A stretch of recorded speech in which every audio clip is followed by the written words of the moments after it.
Oh, Mark Brown. Mark, this is going to be different. We're going to go deep and we're going to go wide as well.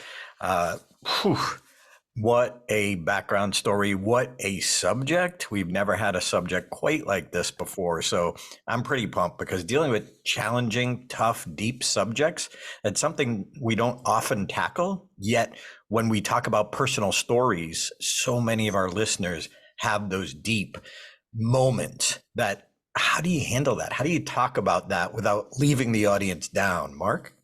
Well, that's why I'm kind of really eager to hear from our guest today.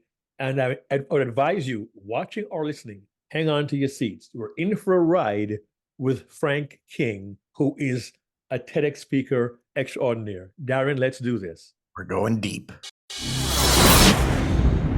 Anyone can give a presentation. Few deliver unforgettable presentations. What's the difference? You're about to find out.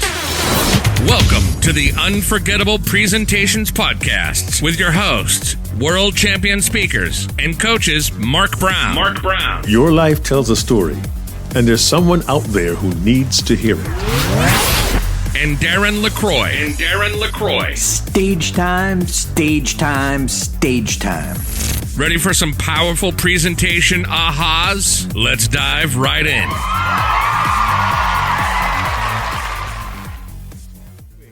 I got to be honest here. I know I said TEDx speaker, and that may not sound like a really great introduction.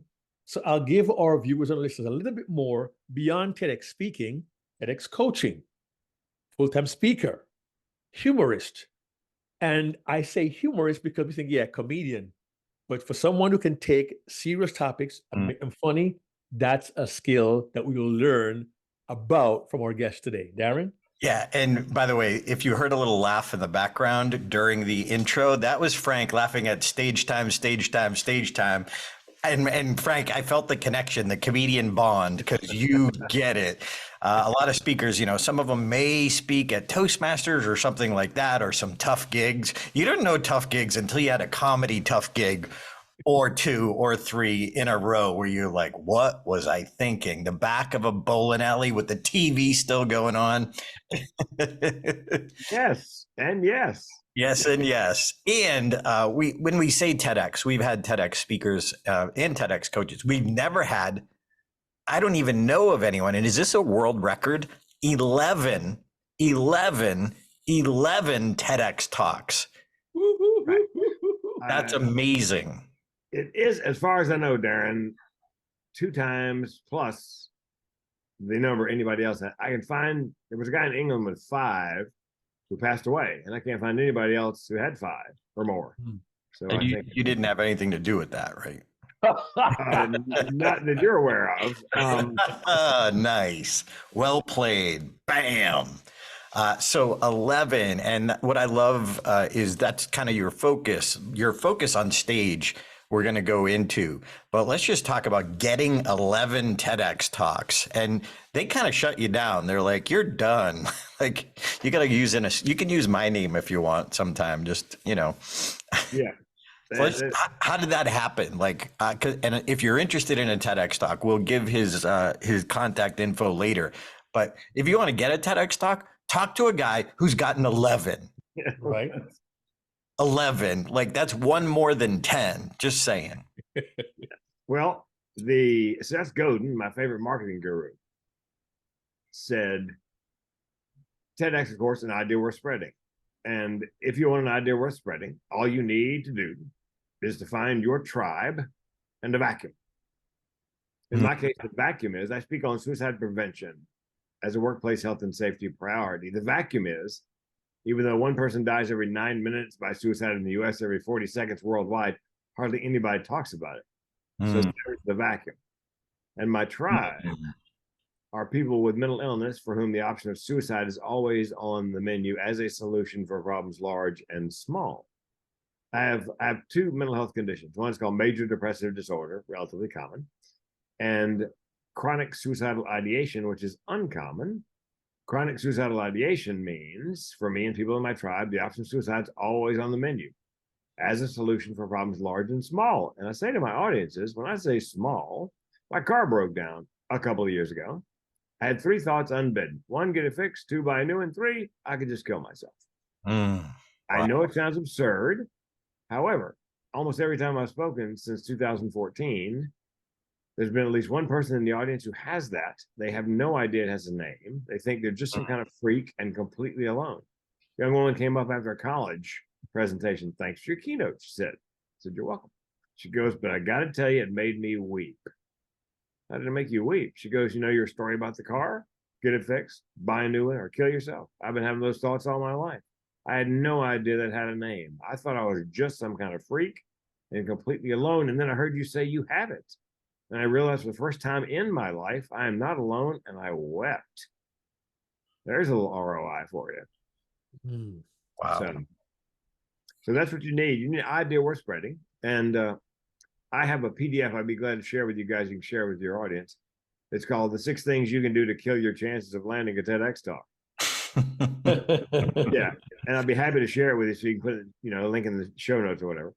The reason I did that was people all over the place are telling you what you should do. These 6 things will get you dismissed out of hand.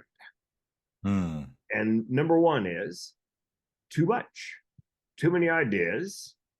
They want one idea worth spreading, as Seth Godin said. Number 2 is too much about one idea. They don't want a thesis. They want, that's why they ask you, give us a 10 to 15 word elevator pitch. Give us the idea in 2 sentences. Give us the idea in a video in 90 seconds. Because they figure if you can sum it up in 90 seconds, you can do it in 12 to 18 minutes. Those are the first 2 of the 6 things you can do to kill your chances of landing at TEDx. So to answer your question, you need an idea worth spreading. And I believe it should be something you're passionate about. Yeah. Amen. I think it's hard to be inspiring if you aren't inspired. Yeah, that feeling doesn't transfer. Well, the feeling does transfer. So you need to have it in order to spread it. And I don't want people to wait. So if they want, I just want to send them to you. Where would they go if they want to get those 6? Do you have a web URL link or something we can verbalize? Let's see. I do not. Is it on your website? I don't know. Okay. So we'll get to marketing later, Frank, but I know there's a lead magnet on there. I think that's what it is on my, get this. I wanted a new URL about making money speaking. So from behind me, my wife says, because I'm on the computer, try howtomakemoneyspeaking.com. And I thought, oh yeah, like that's going to be available in 2023. So I typed into GoDaddy, howtomakemoneyspeaking.com. Guess what? It was available. I bought it. Wow. And that's my site, howtomakemoneyspeaking.com. And there should be a lead magnet there, and it should be the 6 things you can do to kill your chances of landing at TEDx. Sweet. Well, thanks for your transparency. Yeah, very cool. Well, hey, reach out to Frank. You also have frankking.com, right? I do. Well, a friend of mine in Raleigh, an acquaintance, guy used to run a audio bookstore where he rented cassettes. Do you remember that? Oh yeah. We're on tape. And 20 years after we met, he called me, Frank, said, I'm always cruising to see what's available at auction for a URL. And I came across your name this morning. Somebody must have given it up. And so you need to go on right now and start bidding on it. So, and I got it for a little over $100. Wow. Yeah. So it's really, I'm a big networker. I believe you should, we should be, wherever you go, be friendly, be helpful. And in this case, 20 years after we met, saw my name and thought, I bet Frank would like to have this. Nice. Wow. Very cool. So TEDx, if you're interested, check out frankking.com or go to, what was it again? How to make money. How to make money speaking? Yeah. How to make money speaking. I think frankking.com goes to my mental health comedian site, actually. Gotcha. So yeah. 2 URLs, check them out. You can find them. You can Google now. How many of your TEDx talks are online? Well, they stopped putting them up at 4. They got pissed off. They don't think anybody should have that many. I'm sort of like a card counter at the blackjack table in Vegas. It's not illegal, but they don't really. They frown on They don't And let you in the casino. You're escorted out. you know what's sad, Derek, is that the fifth one is the only one I've ever gotten an audition for. I mean, I've ever gotten a standing ovation for. Really? It was one of the two I didn't have to audition for because the title and subtitle were so good. They said, no, you don't have to audition. You're doing this. It's mental health and the orgasm. Treat your depression single-handedly. I love my iPhone, but it's my second favorite handheld device. Yeah. Where's my rim shots? Boom, boom, ching. I know. And for your listeners, the lesson there is, and the one I did before that also didn't have to audition. It was Suicide, the Secret of My Success, which is counterintuitive. Dead Man Talking, which is a play on the movie and the book of Dead Man Walking. Mm-hmm. So what I teach my students is, look, you need, if they got 300 applications, and that poor selection committee has to go through those. They're not looking for a reason to give you an audition. They're looking for the first reason to throw you in the no pile, go next. So your title, subtitle, elevator pitch has got to have a hook. It's got to be something. You know, one of my clients is in recovery, 25 years alcoholism, wrote a book called Sober Letters to My Drunken Self. I said, stop right there. That's the title. And then the subtitle explains it a bit. But you have to, after you read the title and wonder what that's about, it forces them to read the subtitle. And then maybe they'll read the 3-sentence summary, and maybe they'll read why you're the person to do it. So the farther you can get them to read down the application, slow them down on the scroll, the better chance you're going to get. Nice. So it sounds like you just snuck in there. Reason number 3, your title sucks. Yes, you need to be creative, for God's sakes. I'm not saying hire me as a TEDx coach, but whoever you hire. You know, I wrote jokes for Leno for 20 years. Oh wow! Stand-up comic, you know, since the day after Christmas '85, and so I am somewhat creative. So make sure that there's a big TEDx coaching company, shall remain nameless, good company, does good work. But a young woman I met signed up with them 2 weeks before we met. Oh man, she goes, oh, that's okay, Frank, we can still be friends, sure. So 6 months later, she calls me crying. She'd auditioned she had sent in 80 applications. What? 80? 80? 80, no auditions, no callbacks. I said, well, Amy, you got a great subject. You have a best-selling book on Amazon in a tough category on that subject. Send me what you've been sending the selection committee. I looked at it and I's dotted, T's crossed, you know, grammar's good, but it just didn't sing. And so I said, you might as well put a little of my magic on it. She goes, no, what have I got to lose? So I, you know, made it more creative. And within 5 applications, she got TEDx Beacon Street, Boston. That told me the first hurdle is getting the attention of the selection committee when they're staring at 300 applications they got to go through. Nice. Hook. Wonderful. I gotta know. We always like to know a little background. How did you go?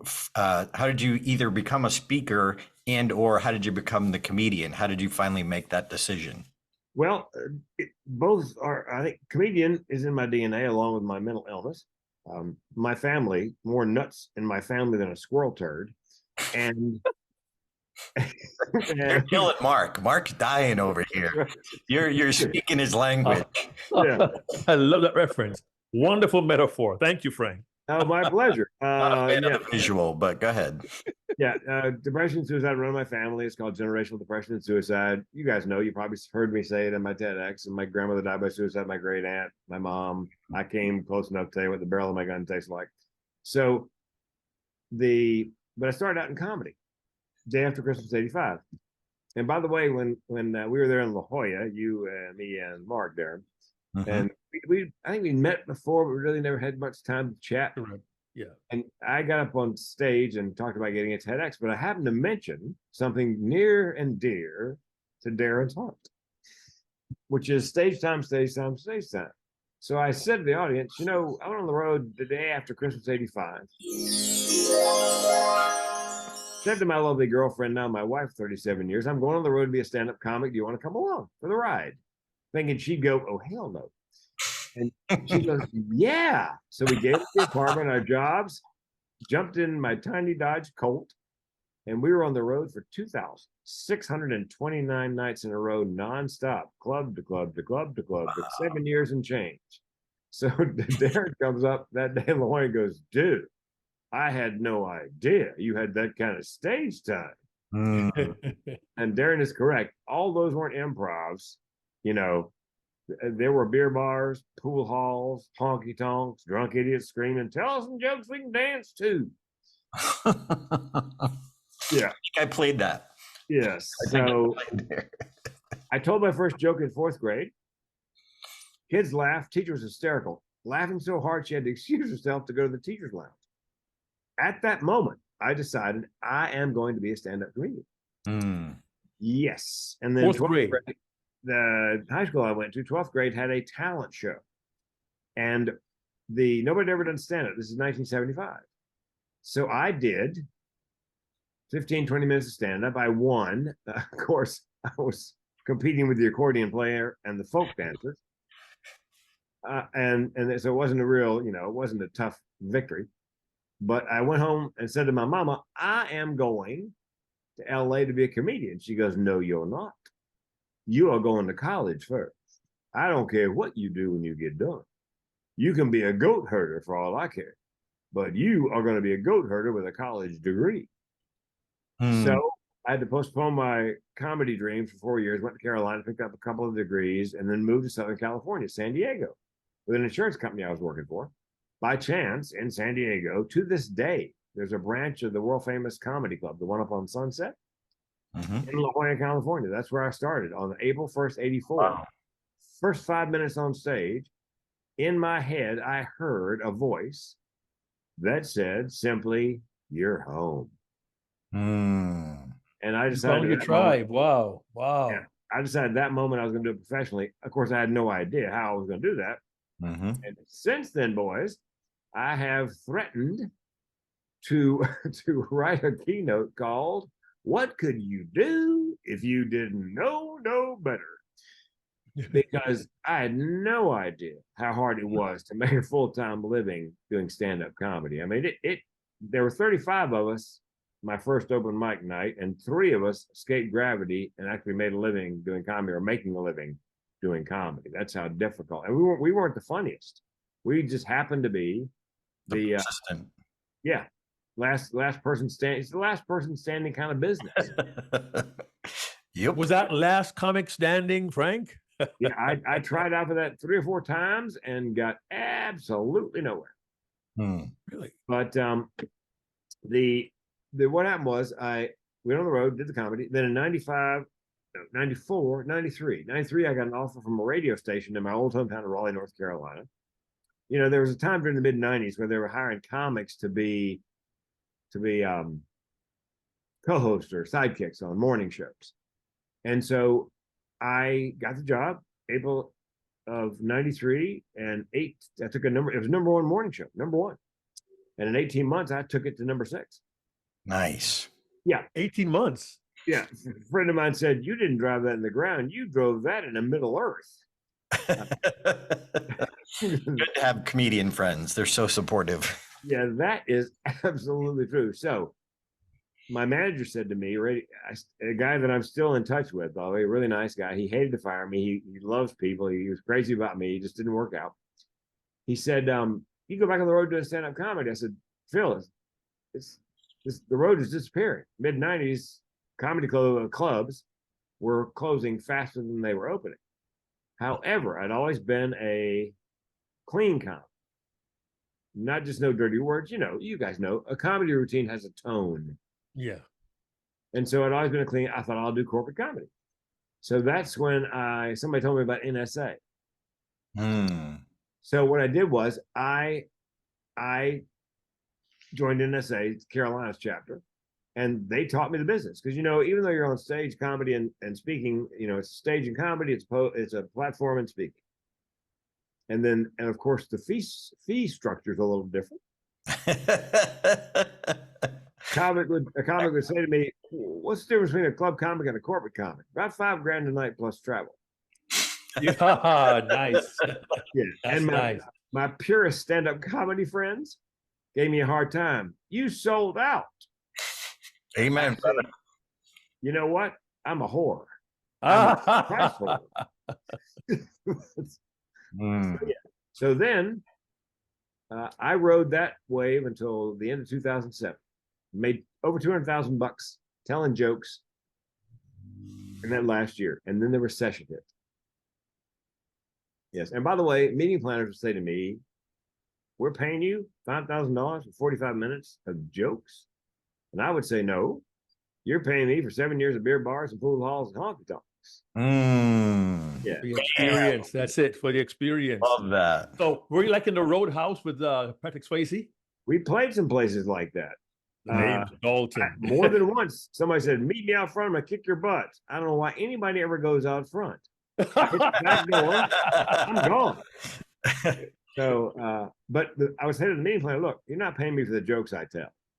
You're paying me for the jokes I don't tell and the wisdom to know the difference. You're paying me so when I get done with my job, you still have a job. And that resonated. Bam. Wisdom. Speakers bureaus would call me and go, Frank, we got a new client. They want a comment. We want somebody to go in because this is our first time working with them. We want somebody we can trust to keep it clean so we can maintain the client. A speakers bureau called me one time and they said, we're thinking about booking so-and-so to do a corporate gig. He says he can do it clean. I said, he can, I'm sure, but he's a club comic. And I'm telling you, this is what's going to happen if things go sideways for him, if they aren't laughing. He's going to reach, he's going to go dirty. You will see him. You can stand in the back of the room and see him grab the ring on the dirty joke parachute and pull it. And 2 weeks later, my speaker bureau friend called me back and goes, oh my God, Frank, it was just exactly what you said. I'm at the back of the room. It's not going well. I see his hands start to move and I'm going, no, don't pull it. And he had to get the money back. He had the cord. Yep. So anyway, when the recession hit, you guys know, business dropped off 80% practically overnight. I ran every line of credit I could to the very limit. And by 2010, I got some financial advice from a hotline. They said, look, Frank, you need to pull a bankruptcy. It's not like you've been doing, coke and spending money on ski do's and vacations. You just, it's the business. So I did. And it devastated my wife. And that's when I learned what the barrel of my gun tasted like, literally. I say to the audience, spoiler alert, I didn't pull the trigger. There's a nervous laugh. I follow it with this. A friend of mine saw me speak recently, came up afterwards and goes, hey, man, how come you didn't pull the trigger? Said, hey, man, could you try to sound slightly less disappointed? That's where the humor comes. It's not jokes about suicide. It's funny personal anecdotes about, my journey as a mental health patient. So, and to be honest with you, Darren, from the moment I joined NSA in 95, everybody had content. Everybody had a message. Everybody in NSA wanted to make a difference. And I was so insanely professionally jealous because I could not figure out. I was militant about it. My tagline with NSA, and they would, please welcome Frank King. He believes his job in life is to make a living, not a difference. And so I did that. And then after I came so close to killing myself, I contacted Judy Carter, a friend of mine, and said, Judy, yes. I want to make the jump from funny speaker to speaker who's funny. She goes, Frank, I've got a book. It's called The Message of You, The Message of You. Turn your life into a money-making speaking career. I went into the book, Darren, Mark, thinking I got nothing. Halfway through, I thought, oh, my Lord. Wow. Yeah, I thought, given my family history, my history, if I get some training in suicide prevention, certifications, I can keynote on this. So that's what I began to do. Now, I had several other keynotes, but a couple of years later, I looked around at some of the businesses in my town that belong to the Chamber of Commerce, two very successful ones, auto body shop and a guy who owns a couple of radio stations.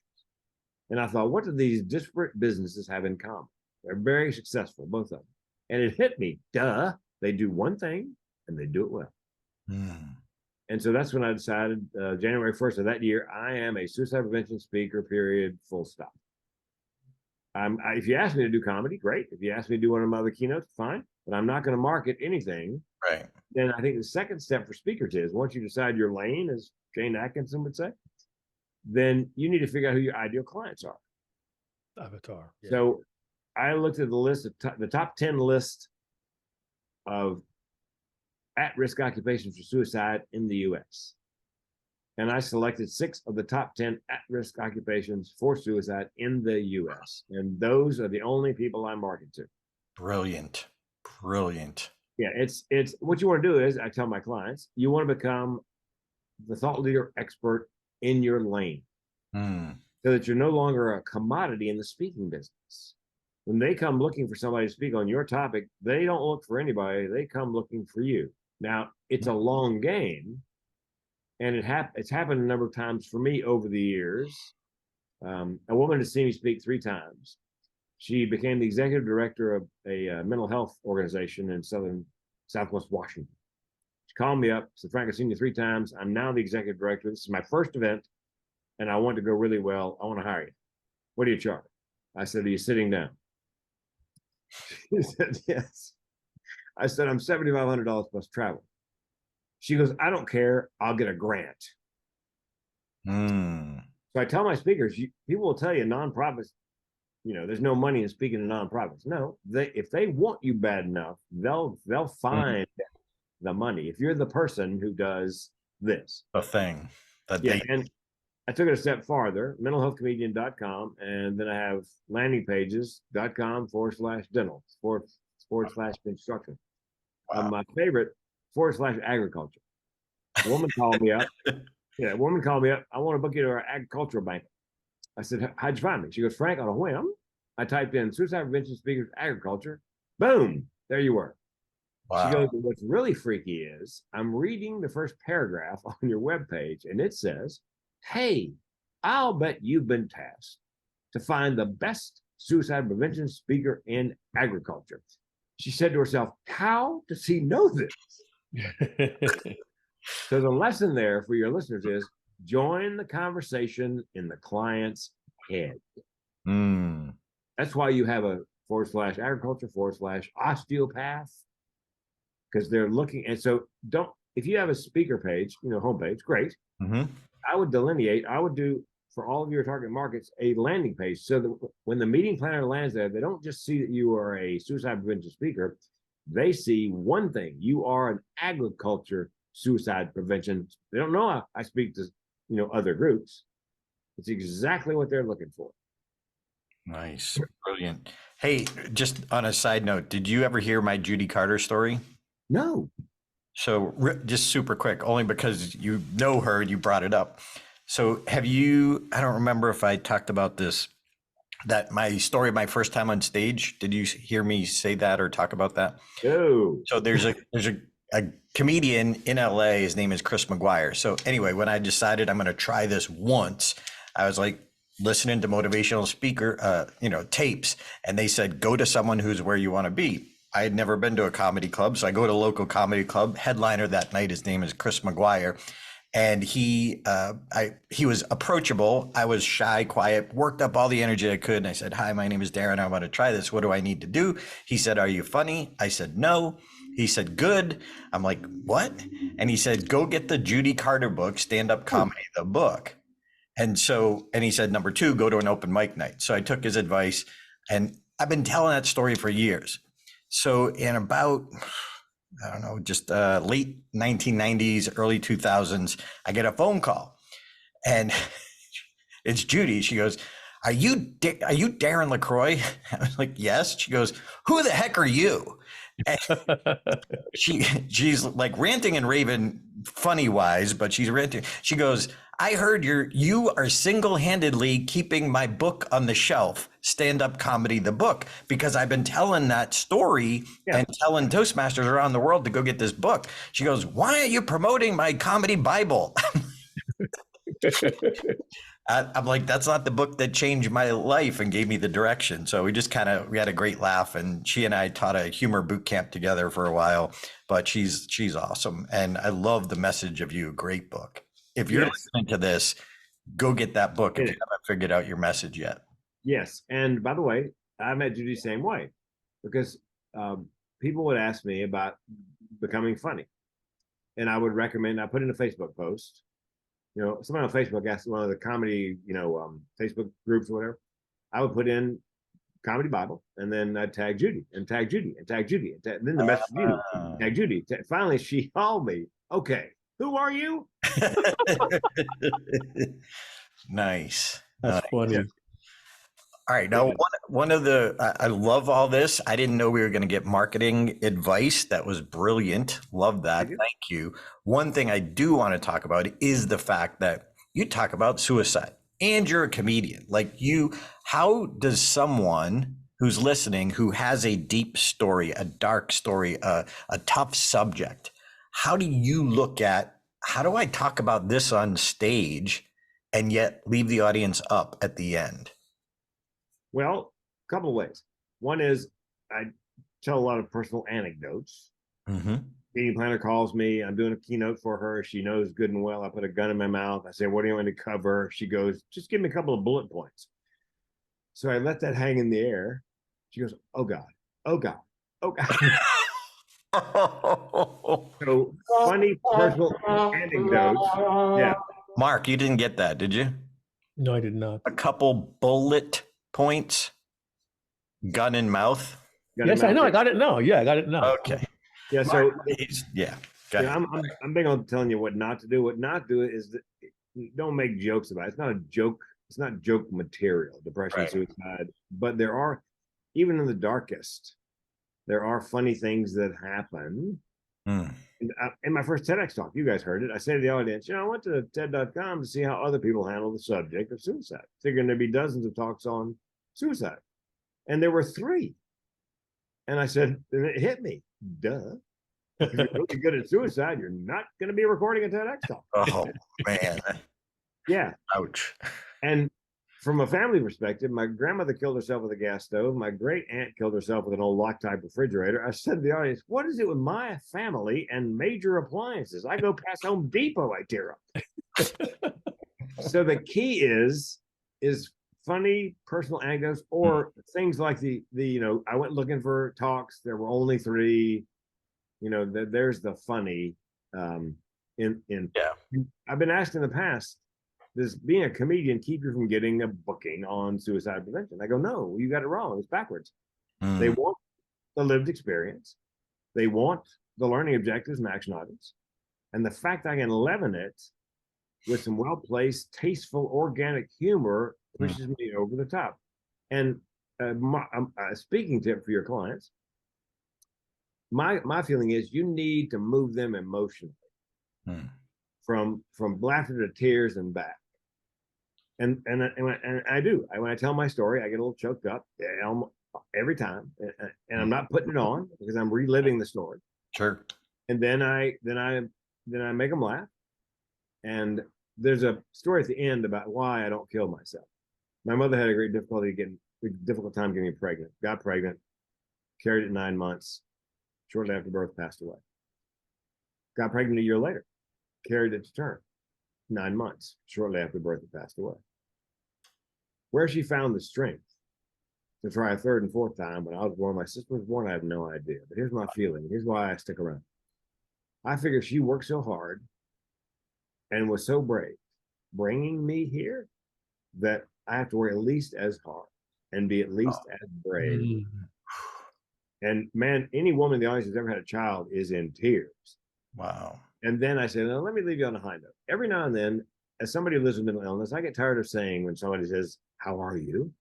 Living the dream, another day in paradise. If I'm really tired and a little editor's gone to sleep in my head. The editor's gone to sleep. Yeah.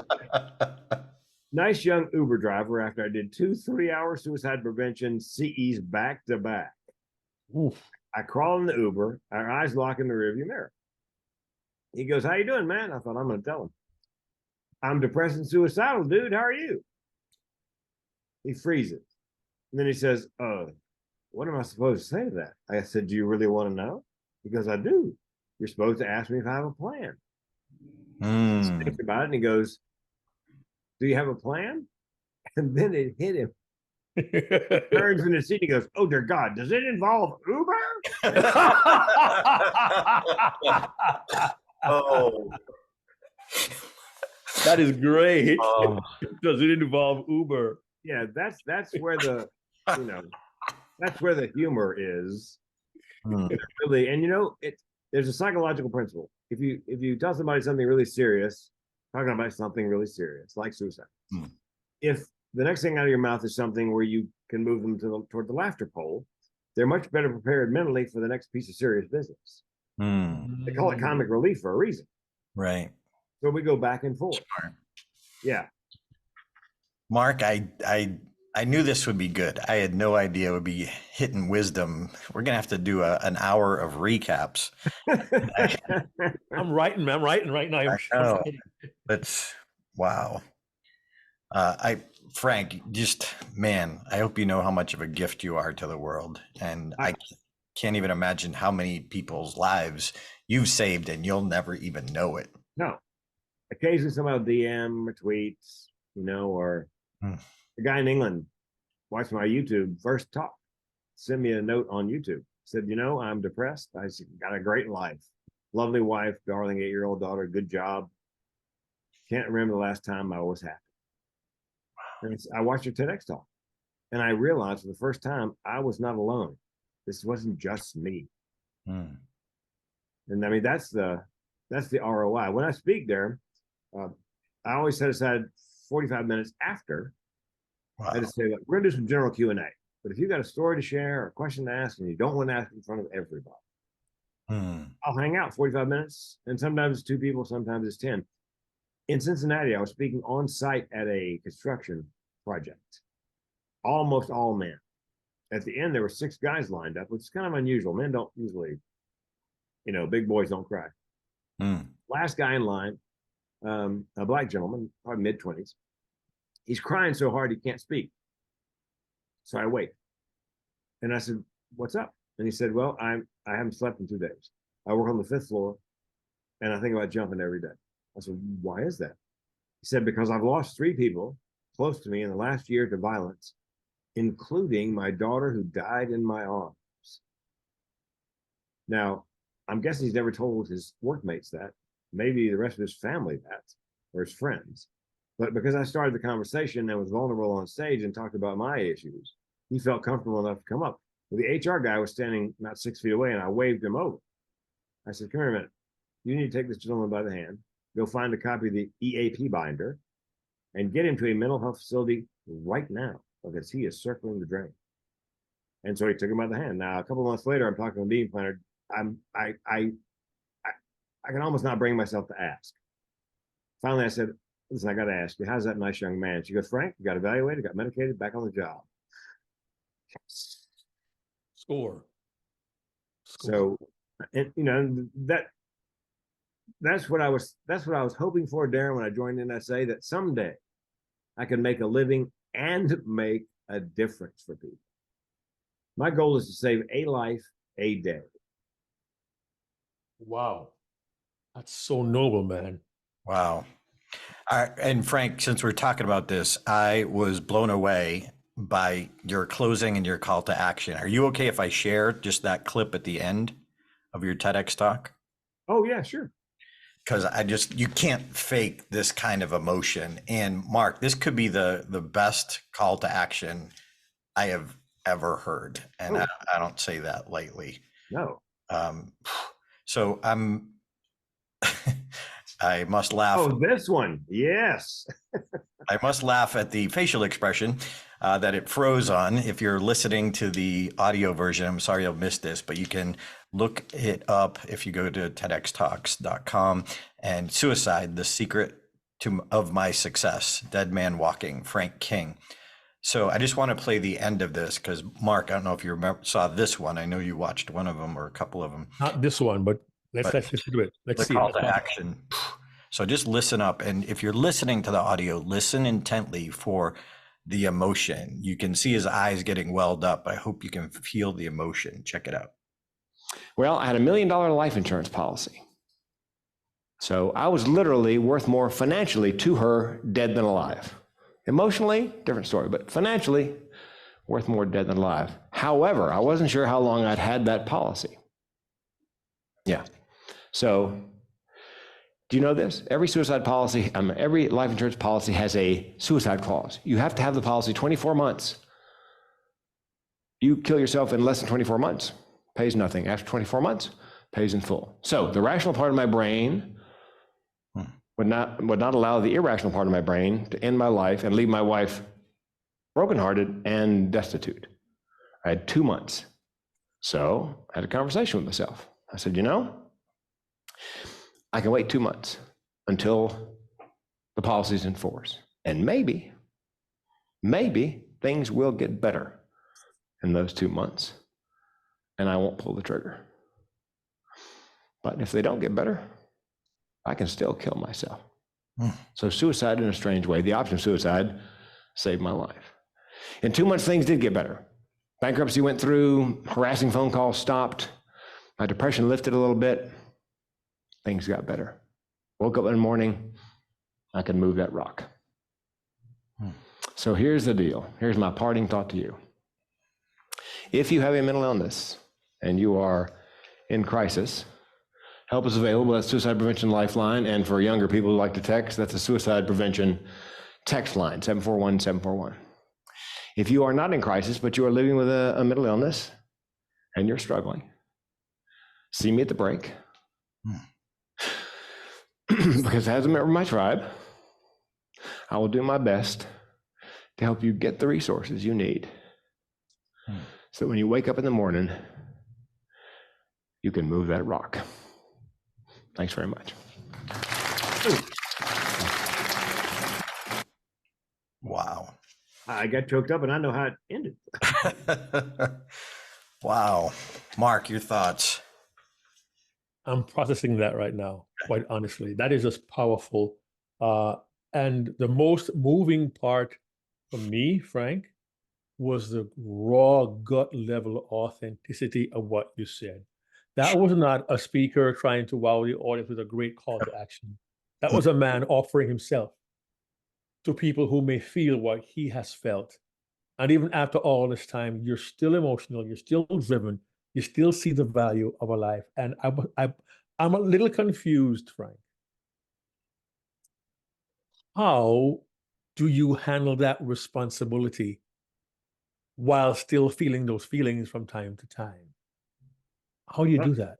It's like the gentleman who came up to me at the construction site, or the woman who came up to me who didn't know it had a name. Those things are very therapeutic for me, because I get asked occasionally, does telling your story over and over trigger you? I know you got it backwards. Telling it over and over and helping people is extremely therapeutic. What I realized one time, I was in Billings, Montana, University of Montana, at dusk, standing outside the hall where I did a college presentation. Now picture this, it's dusk. It's snowing. I can hear a river in the distance. And it hit me. I'm George Bailey in It's a Wonderful Life. Wow. I've been shown what these people's lives might be like, as it happens in the movie. He's shown what those people's lives would be like if he simply weren't there. And so I'm being shown what these people's lives might be like if I weren't there. And if I kill myself, then theoretically, I would take some of those people with me who never had a chance to hear me speak. So yeah, it's very therapeutic. It keeps me going. Wow. Well, thank you for what you do and how you do it. Mark, you have a great saying that your life tells a story and someone needs to hear it. Ooh. And that's the greatest example.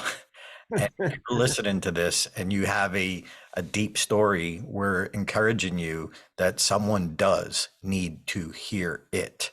That, Mark, I'm sure you remember Craig Valentine talking about it, that dark place in your life. You want to make an impact, you want to change lives, you need to go to that dark place.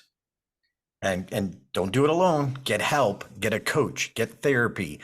But that is where your true, not you on stage getting paid and getting the standing ovation, but you having that person come up to you and saying, thank you for letting me know I'm not alone. Well, and Brene Brown, I've said this many ways. She said it the best, I think.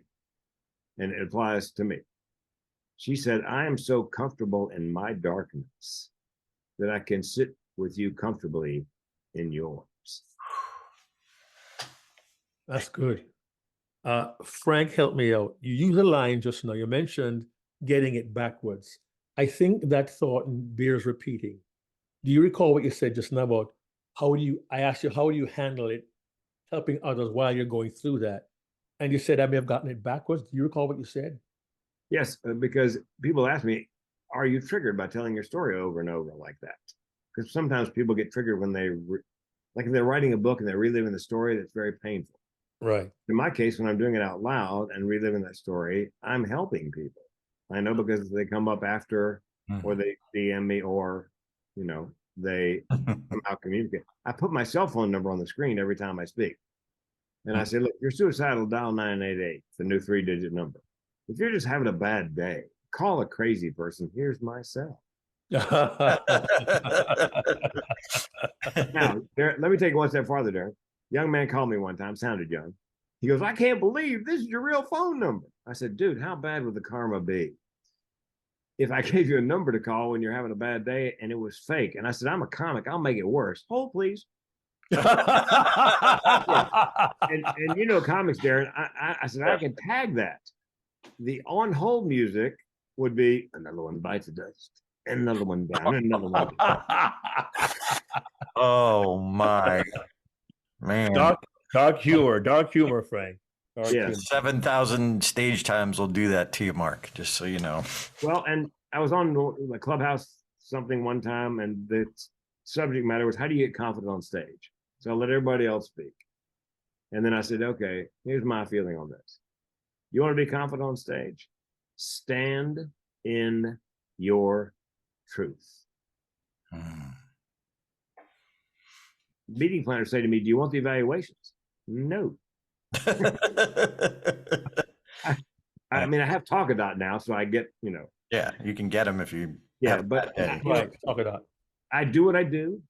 It is who I am. It is what gets me out of bed. I mean, so if you like it, great. If you don't, as James Gregory said about Star Search, James Gregory, famous Southern comic, wouldn't go on Star Search because they were judged by a celebrity panel. He goes, I don't want my comedy judged by Farrah Fawcett's hairdresser. So I don't really care, as long as when I was in buildings at that gig, 2 nice young men drive me around town because it was a public gig as well as college. So I was doing radio spots that morning.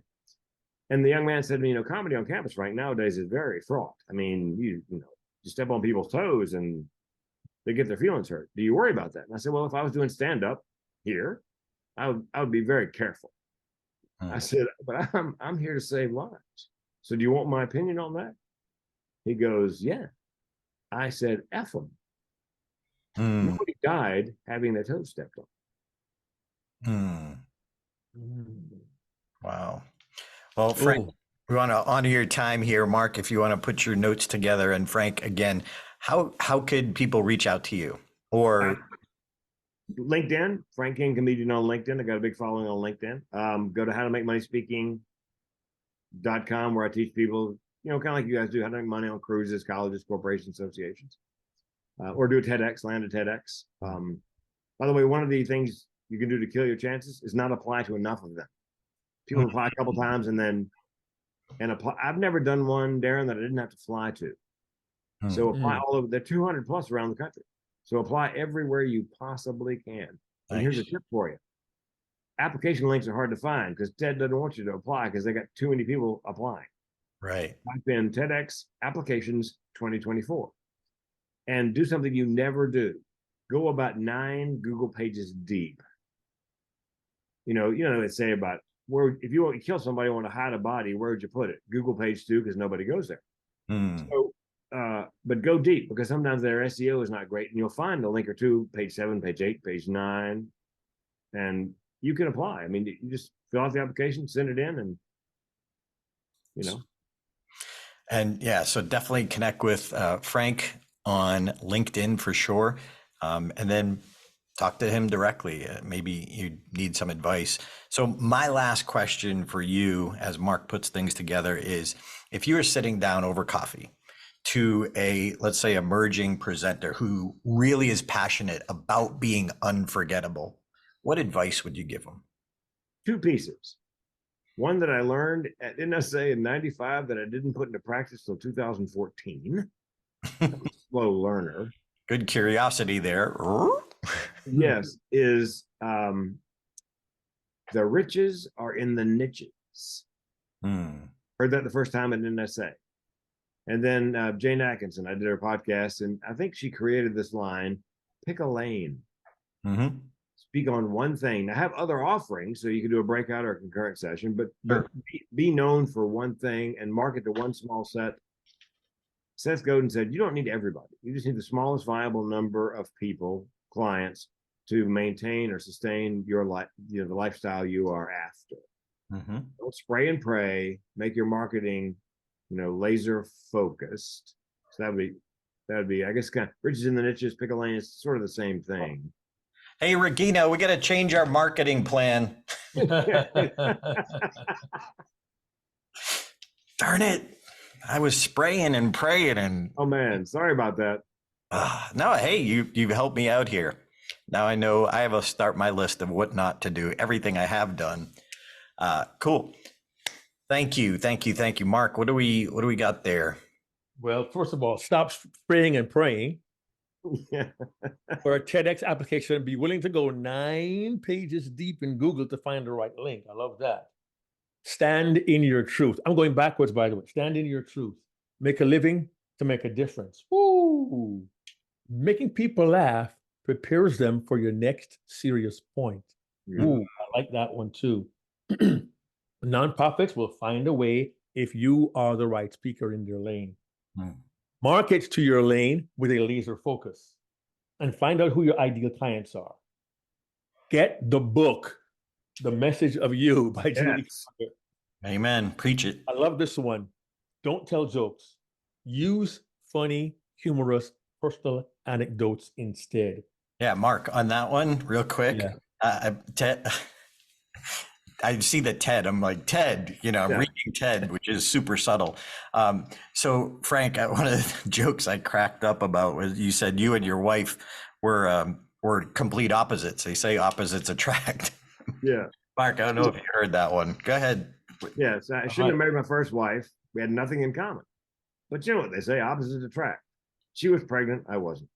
By the way, guys, before I forget, I put the 6 things that will kill your chance of landing TEDx talk in the chat. The link to it's actually the actual physical document. So if you download it, you can offer to all your listeners and viewers and whatever. Sweet. Yeah, Mark, I had to interrupt because I had that as a note. I just had to bring that up. And the irony is you don't have any children. But what I love is your comedy mind wrote the joke. It was pertinent to where you were going, even if it wasn't true. And then you acknowledged that it wasn't true, but you got the laugh. You brought the levity to that tough subject. So love that. Go ahead, Mark. Also, you'll notice I don't disparage my first wife. Wonderful woman. We just didn't belong together. Comedians, listen up. Speakers, listen up. Male speakers. The woman in a joke must win. That's right. That's right. Yeah, especially in a bar because they're dating, and guys will look at their date before they'll laugh because they're hoping to get, wow, wow. Married guys, go ahead and laugh. But, that's me. So that's not another one. The woman in the joke must win. And a few TEDx tips for you. You need an idea worth spreading. It's in their policy. Don't have too many ideas and don't have too much about too many ideas. Correct. Tell your idea in 90 seconds. Be passionate about your ideas, but make sure your title and subtitle must have a hook. You want to slow the scroll. And last thought is, you can't be inspiring if you are not inspired yourself. Thanks so much, Frank. Appreciate it so much. Oh, my pleasure, guys. Yeah, if you're a Stage Time member, join us for the summit, live or online in Vegas in March to get more Frank. Thrilled. If you're not a Stage Time member, what are you thinking? Why would you not spend more time with us and get some coaching? We love what we do. Ted, there I go again. He's got a TEDx background behind him as his virtual background. Yeah, For those who are that was- listening, Darren keeps reading the word TED and calling Frank TED. I love it. My Amateur joke there, hour. Darren, is I've been called worse, so don't worry about it. Amateur hour over here. All right. Thank you for being here. Seriously, thank you for what you do and how you do it, and being an open example for all of us to follow. Mark Brown, take us home. Frank, you have touched my mind, my funny bone, and my heart. Oh, good.